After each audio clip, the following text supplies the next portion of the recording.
भाऊ केड़ा वाला है अरे वेव से वे मस्त भाऊ वेव हां भाऊ हां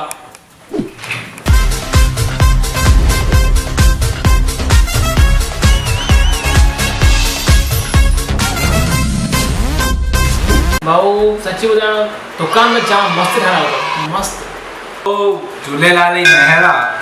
भाऊ सच्ची 10 साल पहले किथे हुआ हाणे किथे आ मतलब सही डिसीजन खणो था धंधो करे करे ताई ॻाल्हि सही आहे पर हे त बस झूलेलाल जी मेहर आहे भाऊ असां जॉब में यहाँ हालत ख़राब थी आहे तव्हां धंधे वारा नसीब वारा पहिरियों वांगुरु धंधो अॼु न रहियो आहे भाऊ तव्हांखे छा आहे चप्पल पिया दुकान ते वेहणो आहे हिते असांखे सुबुह उथी करे हीअं ट्रेनिंग जा धिका खाई करे ड्यूटी ते पहुचणो ले अथव ताईं ले प्रेम भाऊ चप्पल में न वेहणो आहे ॾिसणो घणा माण्हू अचनि था दुकान ते घणा ग्राहक था अचनि घणी पेमेंट थी अचे कीअं कारीगर कमु था कनि पोइ छोकिरा छा था कनि टाइम टू टाइम हिसाब रखणो आहे न सभिनि सां भाऊ असां जॉब वारनि खे एॾा टेंशन आहिनि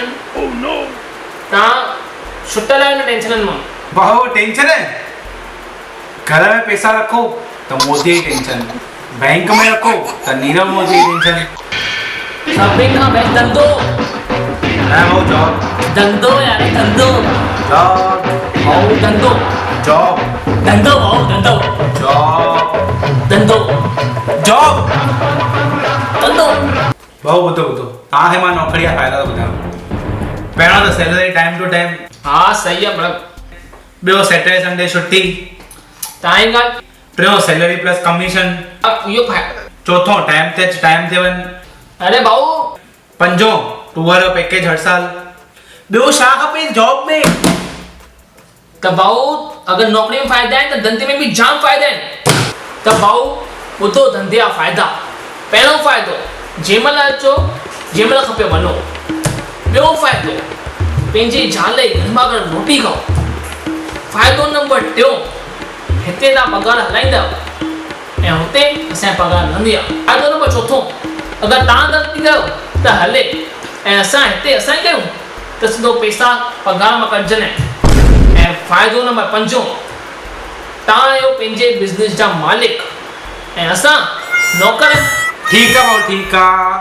तव्हां पंहिंजी जॻह ते सही आहियो मां पंहिंजी जॻह ते सही आहियां हीअ बि हिकु झूलेलाल जी मेहर आहे ठीक है भाऊ ठीक है सही था चओ ॿुधो छंछरु त छुटी आहे प्लान ठाहियो मस्त हिते लोनावाला या महाबलेश्वर थी था न भाऊ हिन हफ़्ते मां वञा थो घुमण फैमिली सां दुबई हलो था तव्हां छा दुबई हा हलो था हलो भाऊ हलां थो हा बीहो टिकट कढाए छॾांव तव्हां बि न भाऊ टिकट न हलां थो राजू दो चाय लेके आ पर भाऊ हिकु ॻाल्हि ॿुधो धंधो पहिरियों वांगुरु न रहियो अगर हे भाऊ चए तो धंधो पहिरें वांगुरु न रहियो त दुबई छो वञे अगर तव्हांखे वीडियो वणी हुजे त लाइक शेयर कमेंट ज़रूर कजो ऐं सब्सक्राइब जो बटन सब्सक्राइब पक्का कजो ऐं कमेंट में ॿुधायो धंधो सही कि न जॉब सही ॿियो भाऊ बस झूलेलाल जी मेहर आहे